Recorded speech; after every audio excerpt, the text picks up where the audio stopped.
Have you ever wanted to generate transparent images using Stable Diffusion? Well, now you can, and it's all thanks to Layer Diffuse. You can also manipulate foreground and background images, so let's get into it. This works in both ComfyUI and Forge, and while I'll be showing Forge first, it's still worth watching for ComfyUI too, as most things apply generally, meaning it's useful to know whatever the interface. It's worth noting this is currently for SDXL only, though it looks like there is a 1.5 version on the way too. In Forge, go to Install from URL and paste the URL, install and then restart. Models will automatically download the first time they are needed and get saved into a new layer_model directory, which is under Models. Layer Diffuse will appear in both text-to-image and image-to-image tabs, but that's still a work in progress, so for now I'll stick with just text-to-image. In the examples, they use DPM++2M SDE Keras. Another good one is also Euler. You want to lower the guidance scale as well, probably to around 5. Note that only certain dimensions work. A good set to work from is the standard SDXL ones you may already be familiar with, but from my testing it seems happy with values which are multiples of 64. Hence, something like 1024 by 824 will give you an error. There it is, type error, non-type, object is not iterable. Oh no! But if I change the resolution to 1152 by 768, it's absolutely fine. You'll need to expand the Layer Diffuse section, tick enabled for it to work. And you can also pick one of the 6 available options. The first 2 are different methods to achieve much the same thing, an image with a transparent background. Let's take a look at those now. Attention injection gives us this slightly green bottle, and you get 2 outputs, one with a checkered background there, so you can check the transparency, and the other one is the fully transparent image without the background. Do note that at the time of the making of this video, only the merged checkerboard image is saved by default. In the future, this will likely be different as there is already a pull request to change this. And of course, the images are in your Gradio temp directory anyway, so you could always snag them from there. Right, where was I? Oh yes, first off, you can see not only do you get a nicely centered image, but what isn't immediately obvious is just how good the background removal is. Let me show you what I mean. If I generate another image, I'll use the different type this time, just so you can see what that one does.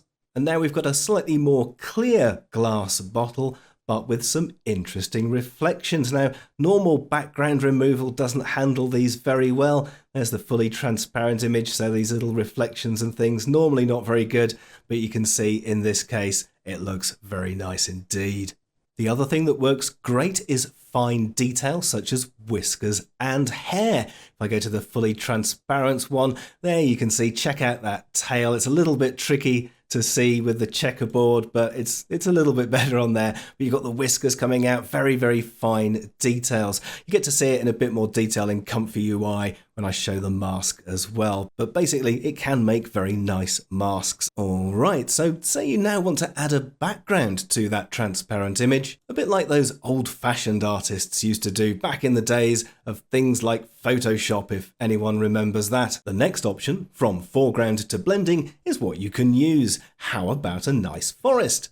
The first thing to do is pop the picture into the Layer Diffuse section there, and then up at the top you can prompt for whatever you want in the background. Okay, let's generate and see what happens.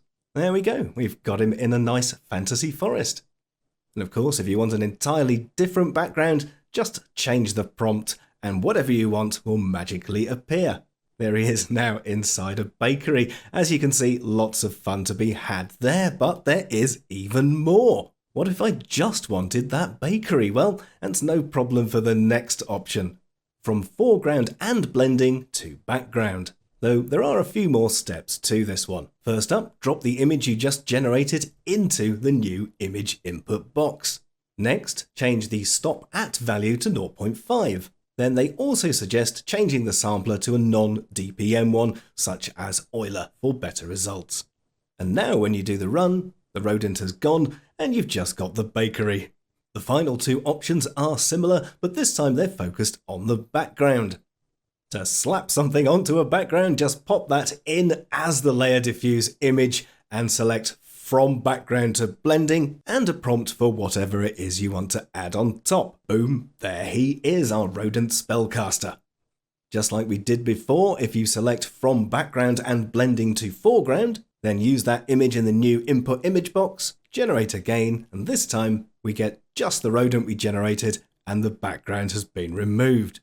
Alright, that covers the basics in WebUI Forge. Let's take a quick look at ComfyUI. A bit like we did in Forge, you can install this via Manager using the Install via Git URL option. Just enter the URL there, install it, and restart, just like you did in Forge as well.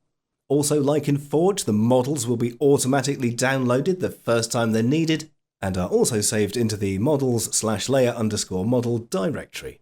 Now, this is just an example workflow, so I can show everything at once, but it is available to Patreons already, should you wish to use exactly the same one. Down here, the Diffuse Apply node is for those transparent images, and you can pick either method. For the decode, there are a couple of options. I've got one up here where you get a little mask, and this one is a little bit simpler, but the main thing here is just to show you the two different masks. So I've also added a RemBG group in here, and I think if I zoom in a little bit, you can see we've got some very finely detailed whiskers on there, which are slightly present on there, but haven't got it on that side, and the boots are a little bit more detailed. So as you can see, the mask is quite good quality.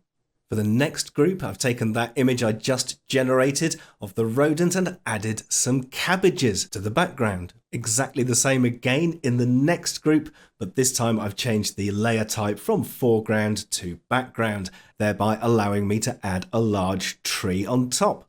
Maybe I just want that tree though, which is exactly what happens in the next group.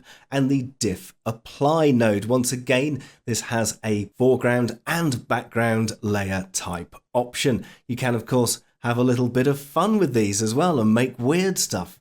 So here I'm removing the tree from that image we generated before and replacing it with some cabbages, or indeed with a cyberpunk style rodent.